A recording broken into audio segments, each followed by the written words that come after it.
জাতীয় মহিলা কমিশনের চেয়ারপারসন বিজয়া রাহতকর মঙ্গলবার বিকেল 4টায় রাজ্য সফরে এসেছেন। তিনি দুদিনের রাজ্য সফরে অনেকগুলি কর্মসূচিতে অংশগ্রহণ করবেন।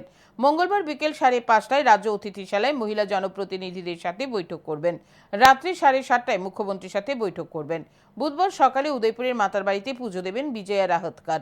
তারপর সকাল 11টায় গোমতী জেলা পরিষদের হলে পড়ুয়াদের সাথে মত বিনিময় করবেন। তারপর গোমতী জেলার টেপানিয়াস্থিত সখী ওয়ান স্টপ সেন্টারে যাবেন।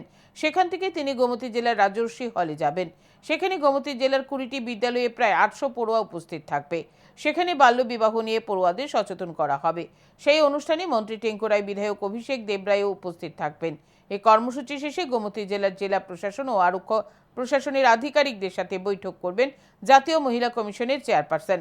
গোমতী জেলায় 4টি অনুষ্ঠান শেষ করে তিনি আগরতলায় ফিরে আসবেন। বৃহস্পতিবার তিনি সেন্ট্রাল জেল পরিদর্শন করবেন।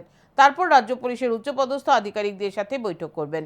এই বৈঠক শেষে মানব পাচার নিয়ে ফটিকছড়াতে এক সচেতনতামূলক আলোচনার সভায় অংশগ্রহণ করবেন তিনি। মঙ্গলবার ত্রিপুরা রাজ্য মহিলা কমিশনের কার্যালয়ে সাংবাদিক সম্মেলন করে এই বিষয়ে জানান রাজ্য মহিলা কমিশনের চেয়ারপারসন ঝর্ণা দেববর্মা।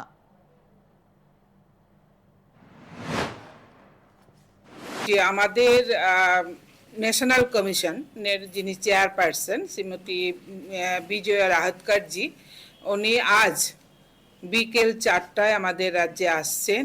সেটা আমাদের জন্য, বিশেষ করে এই রাজ্যের মহিলাদের জন্য, সর্ব অংশের মহিলাদের জন্য অত্যন্ত গর্বের বিষয়। কারণ উনি এতগুলি প্রোগ্রাম এই দুদিনের কর্মসূচিতে উনি রেখেছেন, যে কর্মসূচিগুলি আমাদের জন্য অত্যন্ত গর্বের এবং অত্যন্ত গুরুত্বপূর্ণ কর্মসূচি।